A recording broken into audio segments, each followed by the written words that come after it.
हर इंसान के ज़िंदगी में एक ऐसी घटना ज़रूर घटती है जिसे वो चाहकर भी ज़िंदगी भर भूल नहीं सकता।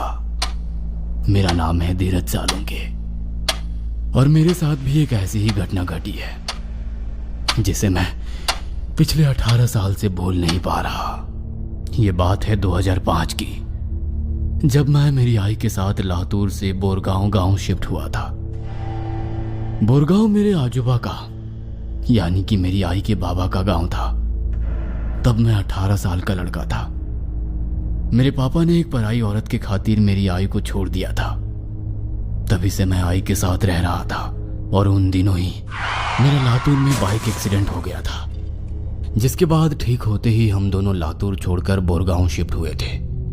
परिवार में अब सिर्फ मैं और आई दोनों ही बचे थे, क्योंकि आजोबा और आजी चल बसे थे और मेरी आई आजी आजोबा की इकलौती संतान थी।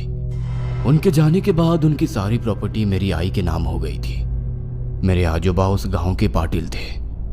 उनका वाड़ा गांव के बाहर खेतों में था। हम दोनों उस 2 मंजिले वाड़े में रहने लगे थे। मुझे पहले से ही दूसरी मंजिल के कमरे पसंद थे, इसीलिए मैंने दूसरी मंजिल का एक कमरा ले लिया। वाड़े के पीछे एक तालाब था। उस तालाब तक जाने का रास्ता बगीचे से गुजरता था। मैं रात दिन खिड़की में बैठकर बाहर पड़ रही बारिश का आनंद उठाता था। लेकिन कुछ ही दिनों में मुझे उस बगीचे में अजीबोगरीब लोग दिखने शुरू हो गए। एक रात में खिड़की में बैठे हुए बारिश चल रही मूसलाधार बारिश देख रहा था, लेकिन तभी मैंने देखा कि एक अजीब सी औरत खिड़की के नीचे खड़ी हुई है। वह मेरी तरफ गुस्सैल नजरों से देख रही थी। उसकी आंखों के नीचे काले घेरे थे और अजीब बात तो यह थी कि उसका गला कट चुका था और उससे खून बह रहा था। मैं ये देखकर बहुत डर गया। तभी वो औरत बहुत जोर से चीखी। उसकी चीख इतनी डरावनी थी कि मेरी रूह कांप उठी और मैं नीचे आई के पास भागते हुए गया। मैंने उसे बताया कि एक अजीब सी औरत मेरे कमरे के खिड़की के नीचे खड़ी है। लेकिन जब मेरी आई कमरे में आई और उसने नीचे देखा तो उसे वो औरत कहीं नहीं दिखाई दी।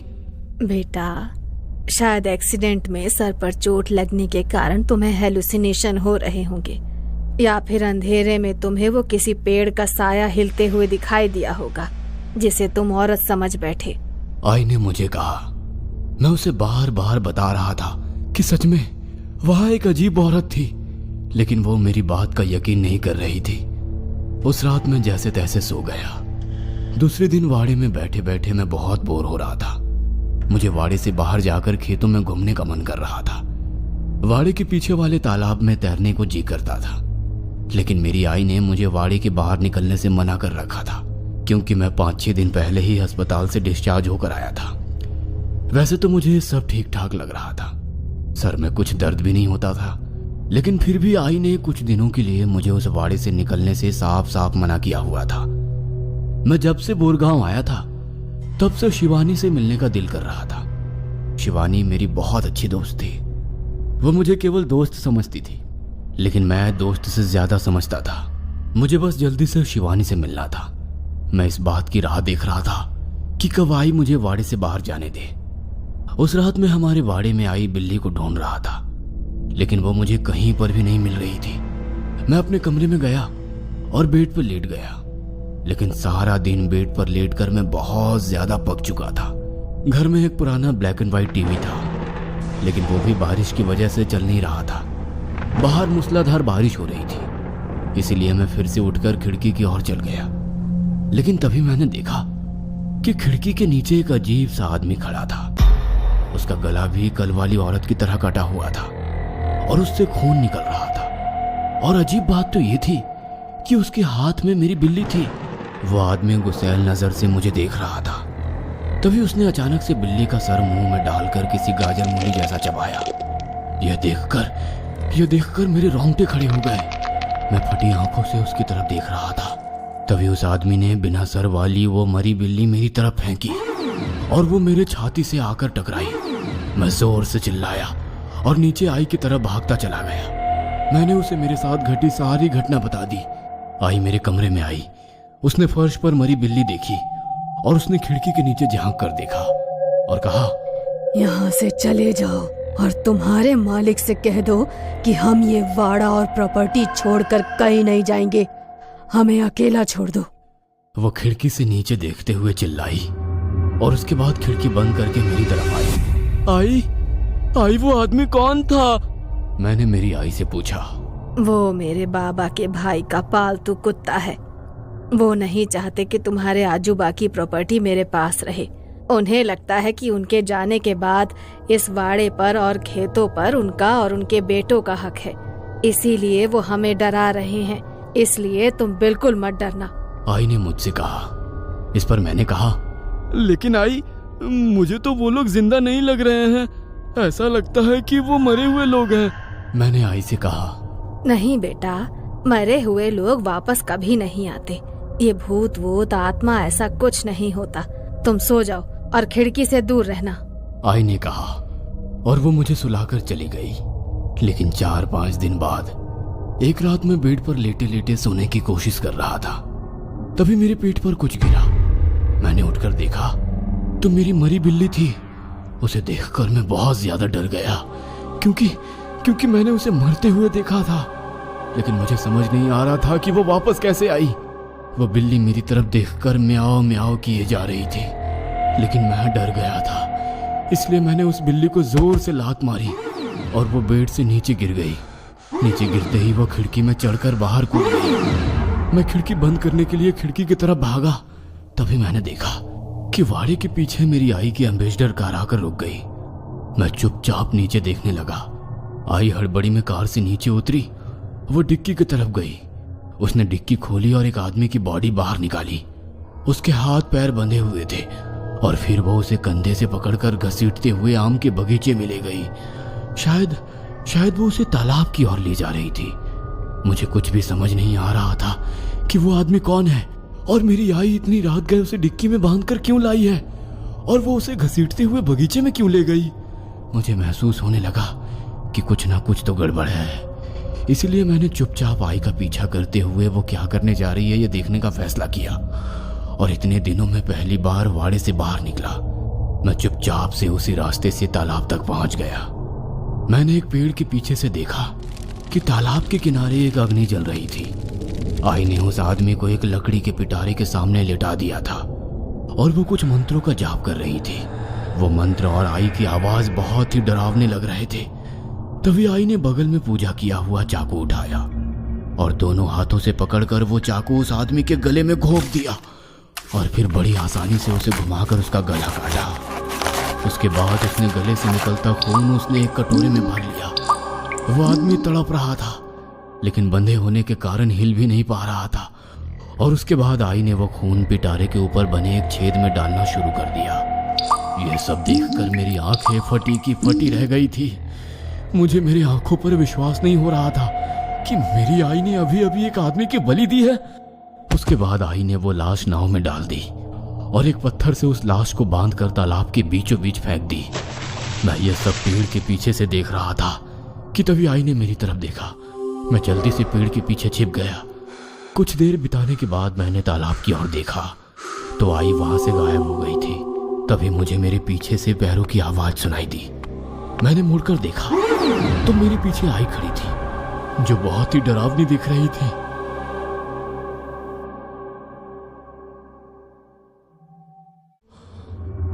जब मुझे होश आया तो आई बगल में बैठी हुई थी। मुझे पता है कि तुम मुझसे क्या पूछने वाले हो। मेरे पास उसका जवाब है। वो आदमी मुझे पीछे 4-5 दिनों से ये वाड़ा और गांव छोड़ने के लिए धमका रहा था और कल रात तो उसने मुझे मारने की कोशिश की। इसीलिए मैंने उसे मार डालने के बारे में सोचा, नहीं तो वो भविष्य में कभी भी हम दोनों को मार सकता था। आई ने मुझसे कहा। वो मुझे यही बता रही थी कि उन्होंने उस आदमी को जानबूझकर नहीं मारा, लेकिन मुझे उनकी बातों पर यकीन नहीं हो रहा था क्योंकि मैंने उन्हें काला जादू करते हुए और एक आदमी की बलि देते हुए देखा था जो वो मुझसे छिपा रही थी। मुझे मेरे बाबा की बातों पर यकीन हो रहा था। वो मुझसे कहते थे कि तेरी आई चेटकिन यानी कि डायन है, वो लोगों पर काला जादू करती है और मेरी आई ने ही मेरे पिताजी की आई बाबा को यानी कि दादा दादी को काला जादू करके मार डाला था क्योंकि मेरे बूढ़े दादा दादी मेरे आई को बोझ लग रहे थे और इसी वजह से उन्होंने मेरी आई को छोड़ दिया था। लेकिन मेरी आई मेरे बाबा के बारे में मुझे भड़काती थी। वो कहती थी कि बाबा किसी पराई औरत के चक्कर में पड़ चुके हैं, इसलिए मुझे छोड़ने के बहाने ढूंढ रहे हैं। इस वजह से मैं भी बाबा से गुस्सा था और मैंने बाबा को छोड़कर आई के साथ रहने का तय किया था। उसके बाद मुझे मेरे बाबा कहीं दिखाई नहीं दिए। शायद मेरी आई ने ही उनके साथ कुछ किया था। 2-3 दिन ऐसे ही बीत गए। फिर एक बार वो अम्बेसडर कार आई। रात के 2 बजे कार से नीचे उतरी और उसने मेरी खिड़की की तरफ देखा, लेकिन मैं खिड़की के पास से छिपकर सब कुछ देख रहा था। उसने कार की डिक्की खोली। इस बार कार से 7-8 साल की एक बच्ची निकाली। उसने उस फूल जैसी बच्ची को उठाया और बगीचे में चल गई। मैं जानता था कि वो इसकी भी बलि चढ़ा देगी। जी कर रहा था कि उसका गला घोट दो, पर यह कैसे करता। आखिर वो थी तो मेरी माँ। मैं खुद को बेबस महसूस कर रहा था। न जाने वो कैसे उस बच्ची को उठा लाई थी। कुछ सुबह के 5-6 बजे वो बाड़ी में लौट आई। उसी रात मैं खिड़की में बैठकर बाहर चल रही बारिश देख रहा था और आई के बारे में सोच रहा था। मैं सोच रहा था कि कहीं मेरी आई सच में डायन तो नहीं है। कहीं एक दिन वो मेरी भी तो बलि नहीं चढ़ाएगी, क्योंकि मैंने एक बूढ़े से सुन रखा था कि डायनें जब बूढ़ी हो जाती हैं और उनकी शक्तियां कम होने लगती है तो वो अपने खुद के ही बच्चों की बलि चढ़ाती है और अपनी आयु को बढ़ाती है। मैं ये सोच ही रहा था कि तभी मैंने आम के बगीचे में एक छोटी बच्ची को आते हुए देखा। उसे देखकर मेरी आंखें चमक उठी। मुझे लगा कि मेरी माँ को शायद उस बच्ची पर दया आ गई होगी और उसने उसको जिंदा छोड़ दिया होगा, लेकिन मैं गलत था। वो जब खिड़की के नीचे आकर खड़ी हुई तो मैंने देखा कि वो मर चुकी है, क्योंकि उसके गले पर गला चीरने के निशान थे और उससे खून बह रहा था और अब उसकी आत्मा वहां पर आई थी। वो छोटी बच्ची मेरी तरफ गुस्सैल नजर से देख रही थी। तभी वो अचानक से झुकी और उसने जमीन पर से पत्थर उठाकर मेरी तरफ फेंका, पर मैं बाजू हट गया। वह बच्ची लगातार खिड़की पर पत्थर फेंकने लगी, इसलिए मैंने खिड़की बंद कर ली। तब मैं जान गया कि जो मरे हुए लोग मुझे खिड़की के बाहर दिखते हैं उनकी बलि मेरी आई ही चढ़ाती है। मुझे ये भी पता चल गया था कि पहले 2 दिनों में मैंने जो एक औरत और एक आदमी को देखा था जिसने मेरी बिल्ली खाई थी, उसकी बलि मेरी आई ने ही दी थी। जिसके बाद वो मरे हुए लोग हमारे वाड़े के बाहर घूमते रहते थे। उस दिन के बाद वही बलि का सिलसिला शुरू हो गया। मेरी आई हर 4-5 दिन बाद रात को कार में किसी न किसी इंसान को बांध के ले आती और उसकी बलि उस लकड़ी के पिटारे को चढ़ा देती। कभी बूढ़ा, कभी 1 साल की बच्ची, कभी 18-19 साल का लड़का, नौजवान आदमी, ऐसे कई लोगों की उसने बलि चढ़ाई थी और मैं केवल देखता रहता था। उन सभी बलि दिए गए इंसानों की आत्माएं एक साथ मेरी खिड़की के नीचे खड़ी रहती थी और मेरी तरफ गुस्सैल नजरों से देखती थी। मैं मेरी आई से नफरत करने लगा था, क्योंकि उसने मेरे दादा दादी और बाबा को मुझसे दूर कर दिया था और किसी मकसद के लिए वो बेगुनाह लोगों की बलि चढ़ा रही थी। उसने छोटे बच्चों और बूढ़ों तक को नहीं छोड़ा था, लेकिन अब मैं सहन नहीं कर सकता था। मैं एक दिन आई के पास गया और बोला, आई, और कितने बेगुनाहों की बलि चढ़ाओगी? बस करो तुम्हारा ये काला जादू। तुम क्यों उनकी बलि चढ़ा रही हो? वक्त आने पर मैं तुम्हें सब कुछ बता दूंगी, उसने कहा और मेरी बातों को नजरअंदाज कर दिया। मेरी आई मेरी एक बात भी नहीं सुन रही थी और मासूम लोगों की बलि चढ़ाई जा रही थी। एक रात वो हमेशा की तरह कार में वाड़े के पीछे आई। उसने कार की डिक्की बाहर निकाली और मेरी ही उम्र की एक लड़की को बाहर निकाला। मैंने गौर से उसे देखा तो वो शिवानी थी। मैं जब भी आजोबा के गांव आता था तो उसके साथ अपना पूरा दिन बिताता था। खैर, अजीब तो ये था कि वह आज शिवानी की बलि चढ़ाने वाली थी। मैं उससे बहुत प्यार करता था। मैं उसे अपनी आंखों के सामने दूसरे लोगों की तरह बलि चढ़ते हुए नहीं देख सकता था। मैं मेरे आजोबा के कमरे में गया और मैंने अलमारी से उनकी शॉटगन निकाली और बगीचे से होकर तालाब की ओर भागा। जब मैं वहां पहुंचा तो मेरी आई शिवानी के गले में चाकू घोंपने ही वाली थी कि उतने में मैं वहां पहुंच गया था। शिवानी हिलने की कोशिश कर रही थी, लेकिन बंधे होने के कारण वो हिल नहीं पा रही थी। आई, रुक जाओ, शिवानी को छोड़ दो, मैंने दूर से कहा। नहीं बेटा, मैं इसे नहीं छोड़ सकती। ये आखिरी बलि है और बलि का आखिरी दिन। वो देखो, आसमान में लाल चांद निकल आया है। सिर्फ 1-2 मिनट में ये चांद सफेद हो जाएगा और अगर इसी समय मैंने इसकी बलि नहीं चढ़ाई तो फिर मैं अपना सब कुछ खो दूंगी। आई हवा में चाकू उठाते हुए बोली, नहीं आई, मैं उससे प्यार करता हूँ। उसने तुम्हारा कुछ नहीं बिगाड़ा है। मैं तुम्हें अब एक और भी मासूम की बलि चढ़ाने नहीं दूंगा, और अगर तुमने कोशिश की तो मैं तुम्हें। ऐसा बोलते हुए मैं चुप हो गया। क्या तू तेरी आई को मार देगा? बेटा, सिर्फ इस बार मुझे माफ कर दे और ये बलि चढ़ाने दे। मुझे मत रोक। देखो, लाल चांद सफेद हो रहा है, वो देख। वह चांद की तरफ उंगली करते हुए बोली, और उसने शिवानी के गले में चाकू घोंपने के लिए दोनों हाथ से चाकू उठाया। मैंने देखा कि लाल चांद धीरे धीरे सफेद हो रहा है। आई! मैं जोर से चिल्लाया। मेरी आई ने मुड़कर देखा और मैंने तभी उसके मुंह पर गोली चलाई। शॉटगन से निकली उस गोली से आई का चेहरा फूट गया और टुकड़ों टुकड़ों में बिखर गया और वो नीचे गिर गई। वो जमीन पर हाथ पैर हिलाते हुए तड़पने लगी। उसके सर के टुकड़े जमीन पर बिखरे हुए थे, लेकिन मुझे उस निर्दयी औरत पर जरा सी भी दया नहीं आ रही थी। मैं आई से नफरत करने लगा था। मैं बहुत ज्यादा गुस्से में था। मैं आई को छोड़कर शिवानी की तरफ भागा और उसे रस्सी से छुड़ाया। क्या तुम ठीक हो? मैंने उसे पूछा, लेकिन उसने मेरी मां की तरफ देखा और जोर से चीखी। उसके बाद वो वहां से पागलों की जैसे देखने लगी और वहां से भाग गई। मैंने उसे पीछे से आवाज लगाई, लेकिन वो नहीं रुकी। मुझे लगा कि शायद आई ने जो उसके साथ किया था उस वजह से उसने मेरे बारे में गलत सोच लिया है। तभी मेरी नजर उस लड़की के पिटारे पर पड़ी। मैं देखना चाहता था कि आई उस पिटारे को बलि क्यों चढ़ाती थी। ऐसा क्या था उस बक्से में? मैंने उस पिटारे का ताला तोड़ा और जब मैंने उसे खोला तो मेरे पैरों तले जमीन खिसक गई। मेरी आंखें फटी की फटी रह गई। मैंने जो कुछ देखा वो समझ के परे था, क्योंकि उस पिटारे में मेरी ही लाश थी। मेरी आई बलि चढ़ाकर उन लोगों का खून मेरे मरे हुए शरीर को चढ़ाती थी। अजीब तो यह था कि मेरा शरीर जैसे का तैसा था, जरा सा भी सड़ा नहीं था।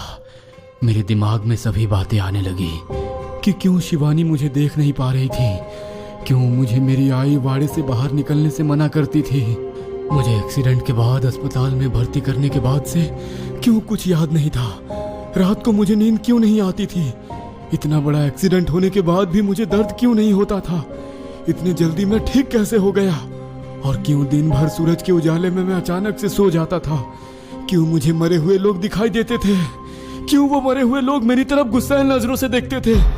ये सब इसलिए हो रहा था क्योंकि मेरी मौत एक्सीडेंट में ट्रक के नीचे आने की वजह से उसी जगह पर हो गई थी। मेरे शरीर के टुकड़े हो गए थे। आई का इस दुनिया में मेरे और बाबा के सिवाय कोई नहीं था। बाबा तो उसे धोखा देकर पराई औरत के साथ घर बसा चुके थे, इसलिए वो मुझे गवा नहीं सकती थी। इसलिए उसने मुझे फिर से जिंदा करने की ठान ली और वो मुझे बोरगांव ले आई। वह शैतानी मंत्र पढ़कर मेरे मरे हुए शरीर को लोगों के खून चढ़ाती थी और इसलिए एक्सीडेंट में टुकड़ों टुकड़ों में बटा हुआ मेरा शरीर फिर से जुड़कर ठीक हो गया था। वह उस रात की आखिरी बलि थी और उस बलि से मेरी आत्मा मेरे शरीर में बस गई होती और मैं फिर से जिंदा हो गया होता। मेरी आई मुझे किसी भी हालत में जिंदा करना चाहती थी और उसने मुझे ये बात इसलिए नहीं बताई थी कि अगर काला जादू करने वाला उस विधि के बारे में किसी को बताता है तो वो विधि उस वक्त खंडित हो जाती है और फिर उस विधि को पहले से फिर से दोहराना पड़ता है। इसलिए आई ने मुझे कहा था कि मैं वक्त आने पर तुम्हें सब कुछ बता दूंगी। वह कहती रही कि अगर इसी समय मैंने इसकी बलि नहीं चढ़ाई तो फिर मैं अपना सब कुछ खो दूंगी, लेकिन मैं उसकी बातें समझ नहीं पाया। मैं उस पर शक करने लगा था, यहाँ तक कि मैं उसे मेरे आजी आजोबा का कातिल समझ बैठा था और ये भी समझ बैठा था कि जरूर आई ने ही बाबा के साथ कुछ गलत किया होगा, इसीलिए वो मुझसे कभी भी मिलने नहीं आए। लेकिन सच तो ये था कि वो इंसान अपने नए बीवी बच्चों में इतना डूबा हुआ था कि वो मुझे भूल गया था। उसे बस जैसे तैसे आई और मुझसे छुटकारा चाहिए था। इसीलिए उसने आई को चेटकिन काला जादू करने वाली कहा और फिर हम दोनों को छोड़कर चला गया। मेरी आंखों में आंसू आ गए और मैं रो पड़ा, क्योंकि जिस आई को मैं डायन समझता था वो असल में मेरे लिए देवी थी। वह बस मुझे जिंदा करना चाहती थी और मैं उस पे बेमतलब गुस्सा करता रहा। एक लड़की के खातिर मैंने खुद की ही माँ को मार डाला। उसके सर के टुकड़े कर दिए। मेरी वजह से मेरी आई मारी गई। मैं ही उसका खूनी हूँ और ये हादसा मुझसे बुलाया नहीं जा रहा है कि मैं ही आई का कातिल हूँ। अब मैं उस दिन से ही मेरी आई के साथ इस वाड़े में रहता हूँ। हमारी आत्माएं यहीं भटकती है।